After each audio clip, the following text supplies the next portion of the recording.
উত্তাপ কাটোয়ায়। ফাইল চুরির আশঙ্কায় কাটোয়া পৌরসভা ঘেরাও করে বিক্ষোভে ফেটে পড়লেন বিজেপি কর্মী সমর্থকরা। নিয়োগ দুর্নীতি এবং কেন্দ্রীয় সংস্থার তদন্তের আবহে বিজেপির এই নজিরবিহীন বিক্ষোভ ঘিরে এখন তোলপাড় কাটোয়া শহর। সোমবার বিকেলে কাটোয়া পৌরসভার সামনে জড়ো হন অসংখ্য বিজেপি কর্মী। তাদের বিস্ফোরক দাবি, পৌরসভার আর্থিক বিভাগ এবং বেআইনি নির্মাণ সংক্রান্ত গুরুত্বপূর্ণ সব সরকারি নথি বা ফাইল সরিয়ে ফেলার চেষ্টা করছে শাসক দল। বিক্ষোভের নেতৃত্বে থাকা বিজেপি নেতা সুমন দেবনাথ সরাসরি আঙুল তুলেছেন তৃণমূল নেতা রবীন্দ্রনাথ চট্টোপাধ্যায়ের দিকে। তার দাবি, কলকাতার আদলে কাটোয়া থেকেও নথিপত্র চুরি চক্রান্ত চলছে। শুধু নথি চুরি নয়, সুমন দেবনাথ অভিযোগ করেছেন পৌরসভার কোনো নিয়োগই স্বচ্ছভাবে হয়নি। জনৈক দিগন্ত পালের অস্বাভাবিক সম্পত্তি বৃদ্ধির প্রসঙ্গ টেনে তিনি বড়সড় দুর্নীতির ইঙ্গিত দিয়েছেন। তাদের দাবি, বেআইনি নির্মাণকে লিগ্যাল করার নথিগুলো নষ্ট করার পরিকল্পনা করছে প্রশাসন। বিজেপি নেতৃত্ব সাফ জানিয়ে দিয়েছেন, তারা আর কেবল প্রতিবাদী নন, এবার তারা অতন্দ্র প্রহরী। আন্দোলনকারীদের হুঁশিয়ারি, কাটোয়াবাসী রাত জেগে পাহারা দেবে। ফাইল পোড়ানো বা নথি সরানোর বিন্দুমাত্র খবর পেলেই গর্জে উঠবে রাজপথ। জয় শ্রীরাম ধ্বনি আর স্লোগানে আজ উত্তাল হয়ে উঠল পৌরসভা চত্বর।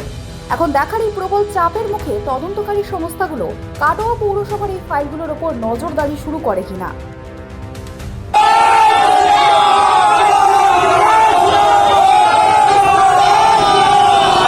তারা দেখেছে যে কলকাতায় কিভাবে কেন্দ্রীয় সরকারের ইনভেস্টিগেশন যে টিম যখন গেছিল, মমতা বন্দ্যোপাধ্যায় যেভাবে ফাইলটা চুরি করেছে, আজকে এখানকার মানুষের কাছে, এখানকার কার্যকর্তাদের কাছে হঠাৎ করে খবর আসে এই পৌরসভা থেকে রবি চ্যাটার্জির নেতৃত্বে এখান থেকেও ফাইল সরিয়ে নেওয়া হচ্ছে। সেই কারণেই কাটোয়া মানুষ যাতে পরবর্তীকালে শান্তিতে থাকতে পারে, নির্দিষ্ট যা ব্যবস্থাপনা সেই অনুযায়ী চলতে পারে, সেই কারণেই কার্যকর্তারা সবাই এখানে একত্রিতকরণ হয়েছেন, যাতে যেই ফাইলগুলো এখনও বেঁচে আছে সেই ফাইলগুলো যাতে আরও চুরি করে না নিয়ে যেতে পারে। আমাদের ধারণা ফাইন্যান্সিয়াল ডিপার্টমেন্টের এবং যত এখানে পৌরসভার যে ইললিগাল যে কনস্ট্রাকশন হয়েছে, যেগুলোকে লিগালি বলে চালানো হয়েছে, সেই সকল ফাইলগুলোই আমার মনে হয় চুরি করে নিয়ে যাওয়া হয়েছে। অভিযোগ ছিল যে প্রতিটা বাড়ি করতে গেলে কাটমানি দিতে হয়, হ্যাঁ, সেসবের রসিদ এখানে ছিল।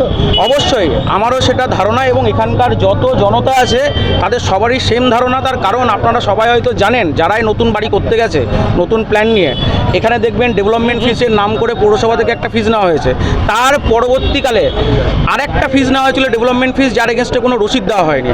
আমাদের ধারণা সেই সকল টোটাল ফাইন্যান্সিয়াল যে কস্টিংয়ের যা যা হিসাব, সেই টোটাল হিসাবের ফাইল এরা এই কারণেই চুরি করে নিয়ে গেছে এবং আমাদের এটাও ধারণা এটা কোথাও গিয়ে পোড়ানোর চেষ্টা করবে। আজকে গোটা কাটোয়াবাসী পাহারায় আছে নরেন্দ্র মোদীজির মতো, তারা গোটা কাটোয়ায় বিভিন্ন জায়গায় পাহারা দেবে। কোথাও যদি আগুন লাগে, কোথাও যদি ফাইল চুরির কোনো ব্যাপার থেকে, কোথাও যদি ফাইলে আগুন পোড়ানোর ব্যাপার থেকে, তারা তৎক্ষণাৎ দোকানে গিয়ে এর প্রতিবাদ করবে। আজকে কাটোয়াবাসী সারা রাত জেগে থাকবে, কারণ আমরা বিশ্বাস করি না এই চোর রবীন্দ্রনাথ চট্টোপাধ্যায়কে। এই চোর রবীন্দ্রনাথ চট্টোপাধ্যায়কে কাটোয়ার মানুষ বিশ্বাস।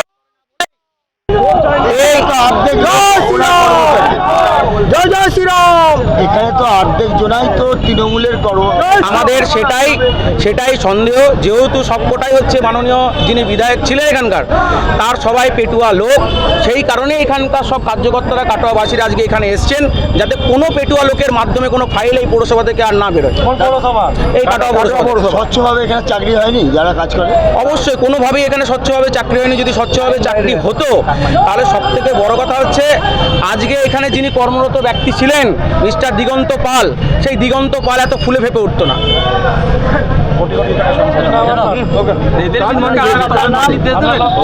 অবশ্যই। সুমন দেবনাথ, আমি এই কাটোয়া নগরের সভাপতি।